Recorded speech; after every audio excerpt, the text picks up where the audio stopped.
In the last class हम लोगों ने बात की थी फैमिली निम्फिएसी की. In this class we will discuss about a new family that is family पापावेरेसी.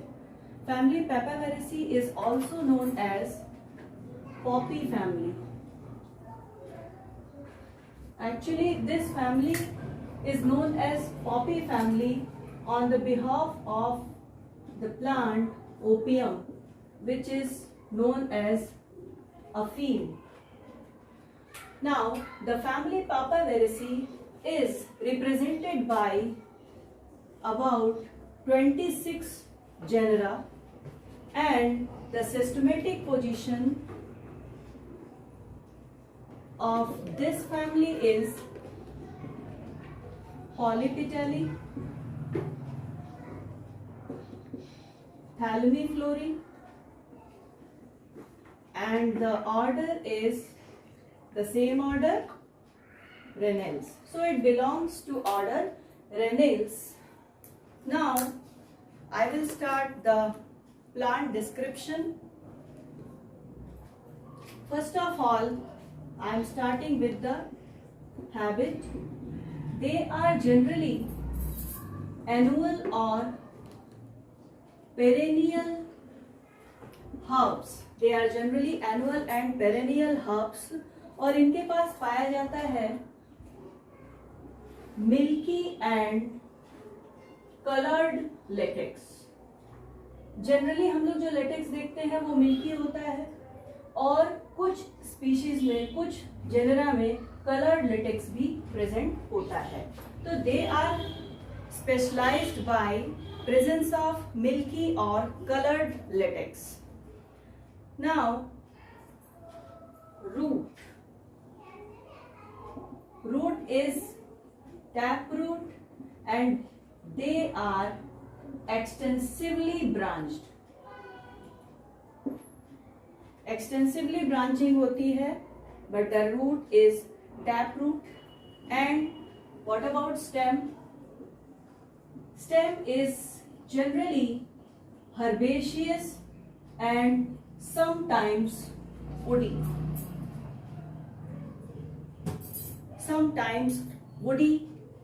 They are aerial, cylindrical, branched, etc.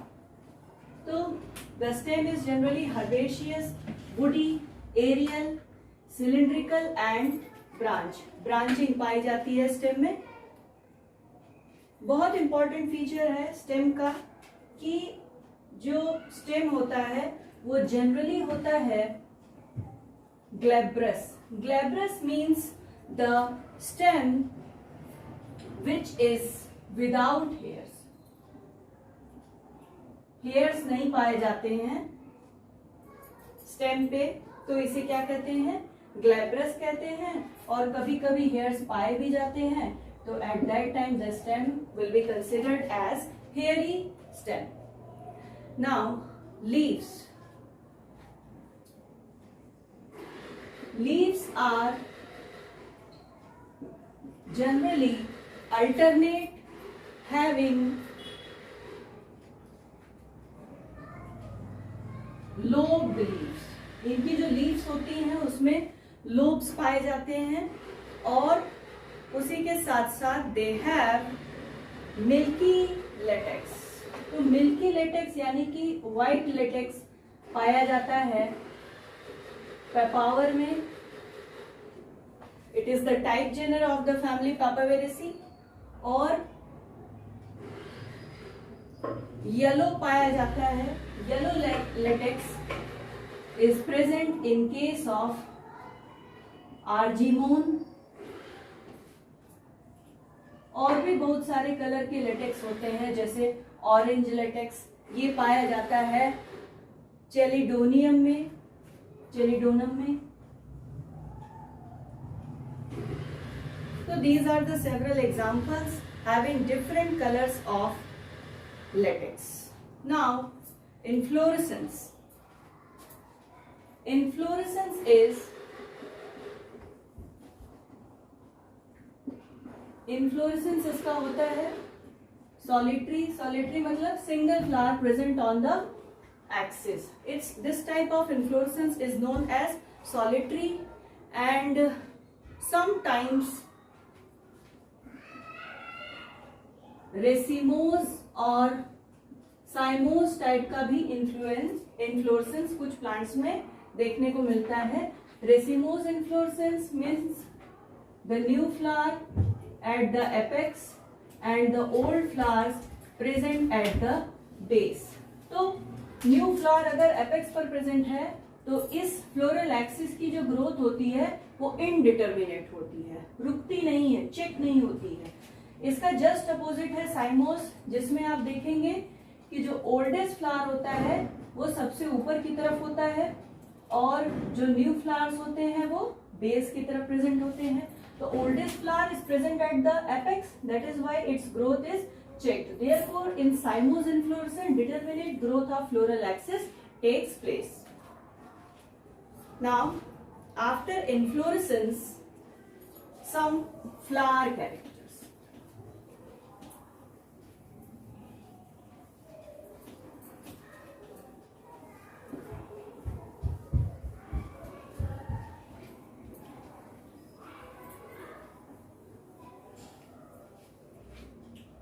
Flower.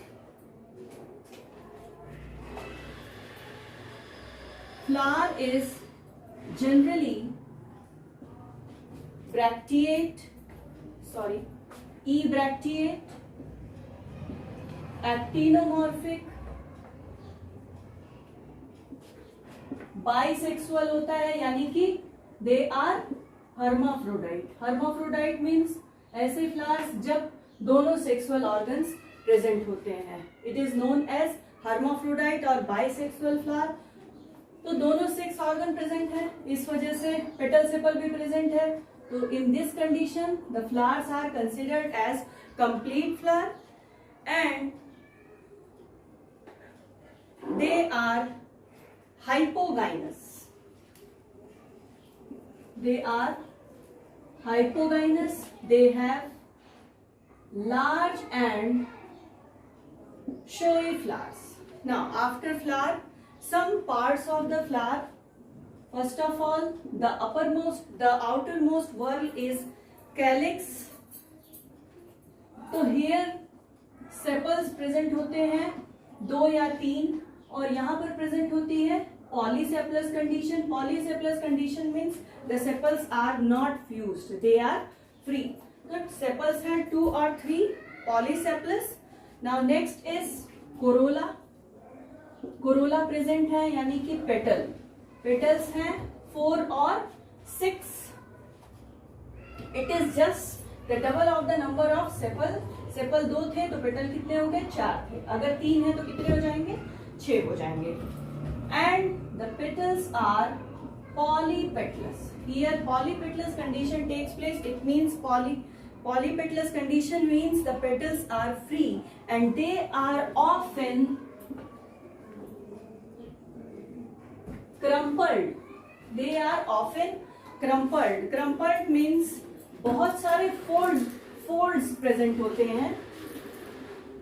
Petals are full of folds. बहुत सारे folds present होते हैं जिसकी वजह से ये बिल्कुल श्रिंक्ड दिखाई देते हैं. कुछ एग्जाम्पल्स ऐसे हैं जहां पर पेटल्स आर इंटायरली एब्सेंट, जैसे बोकोनिया. बोकोनिया इसी फैमिली का मेंबर है जिसमें पेटल्स क्या होते हैं? एब्सेंट होते हैं. So after Corolla androecium.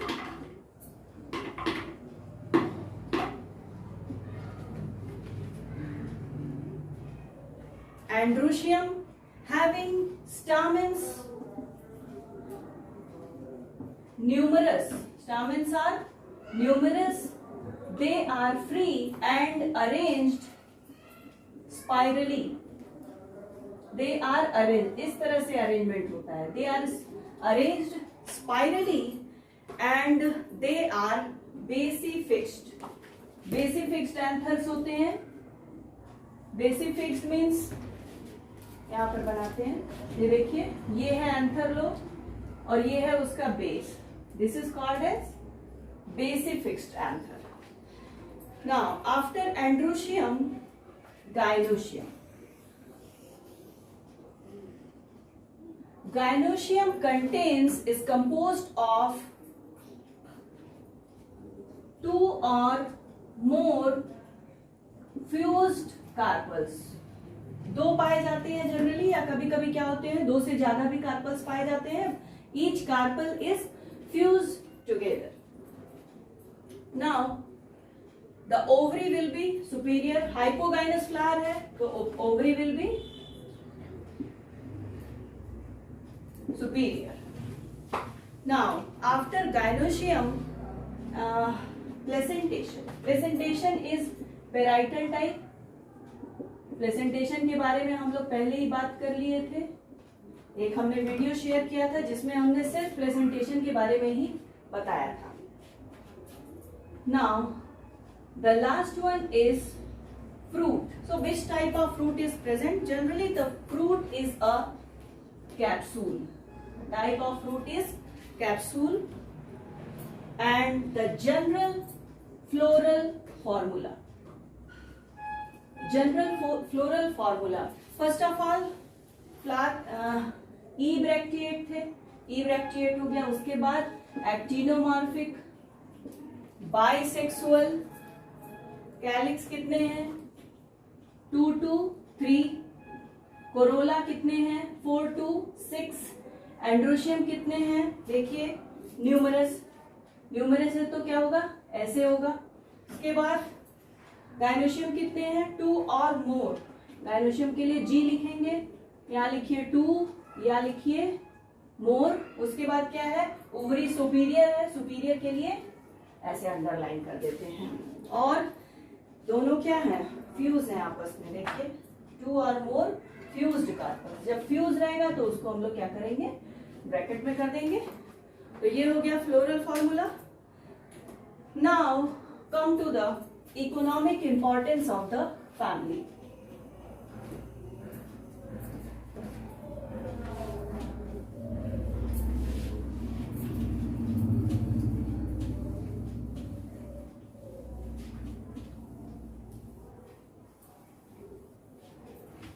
Economic importance of the family.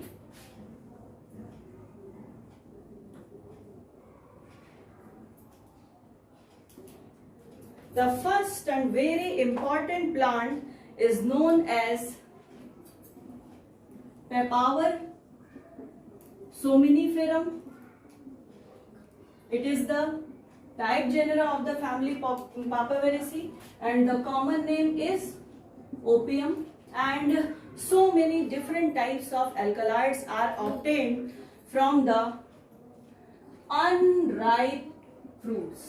Unripe fruits की बात की जा रही है यहाँ पर. जो कच्चे फल होते हैं इसके, जो अभी पके नहीं हैं, ऐसे फल से different types of alkaloid obtained होता है. जैसे कि the most important alkaloid is morphine.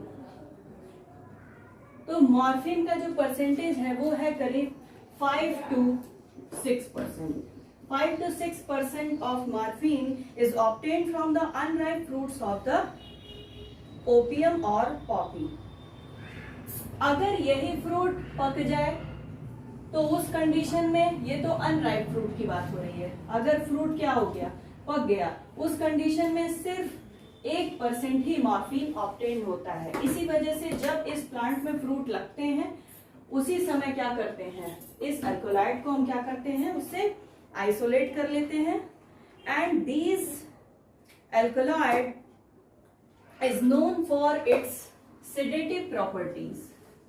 निश्चेतक के रूप में यूज किया जाता है. सेडेटिव प्रॉपर्टीज होती हैं. तो सबसे पहले ये क्या करता है? अगर फर्स्ट डोज आप ले रहे हैं किसी भी ऐसी दवा का जिसमें मॉर्फिन प्रेजेंट है, तो पहले तो आपको क्या देगा? स्लीपिंग देगा. आपको नींद बहुत आएगी. उसके बाद और अगर ज्यादा डोज अगर आप ले रहे हैं तो आप डिप्रेशन में भी जा सकते हैं. उससे भी ज्यादा डोज अगर लिया गया तो पैरालिसिस हो सकता है, अनकॉन्शियसनेस हो सकता है, और ultimately it causes death. so it is very harmful and but sometimes it is very useful. अगर किसी की तबीयत खराब है बहुत ज्यादा या जिन लोगों को नींद नहीं आती है तो उस कंडीशन में इस तरह की दवाएं दी जाती हैं, लेकिन बहुत ही कम डोज में. तो along with morphine some other alkaloids are also obtained, जैसे कि कोडीन हो गया, कोडीन, मॉर्फिन, नार्कोटीन, और एक और अल्कलॉइड है जिसे हम कहते हैं पापावेरिन. तो ये कुछ अल्कलॉइड हैं जो कि unripe fruit of opium Poppy से निकाले जाते हैं. अच्छा, ये तो हो गई फ्रूट की बात. फ्रूट के अंदर पाए जाते हैं सीड्स. आपको बता दें कि सीड्स में कोई भी अल्कलॉइड नहीं पाया जाता है and these seeds are commonly known as, जिसे हम कहते हैं पोस्ता का दाना. तो इसको जैसे ब्रेड पर या मिठाइयों पर गार्निशिंग करने के लिए क्या करते हैं, यूज करते हैं. व्हाइट कलर का होता है, छोटा छोटा, राई के दाने से भी छोटा होता है. तो these seeds are sprinkled to garnish the delicious desserts and sweets. तो सीड्स में नहीं पाया जाता है. उसके बाद पापावर सोमिनिफेरम से एक ऑयल निकाला जाता है जो कि एडिबल होता है.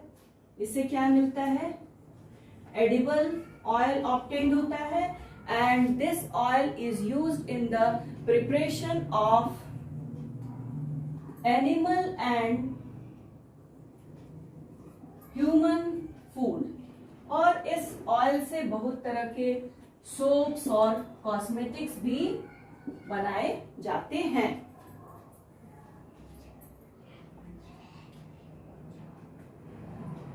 Now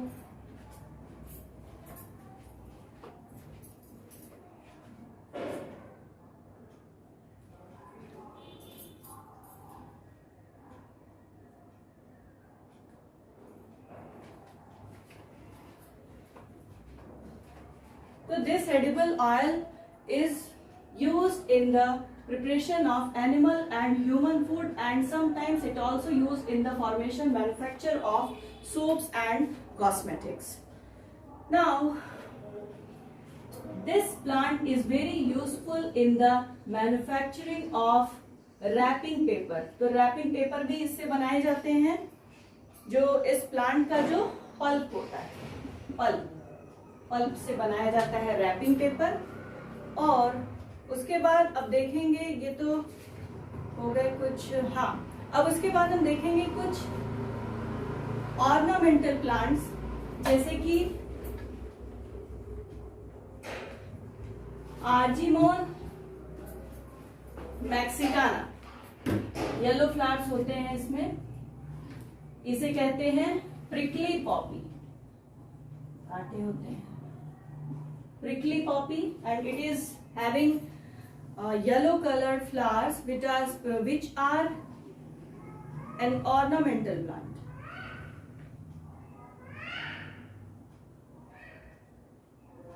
Some other poppies are Papaver orientale,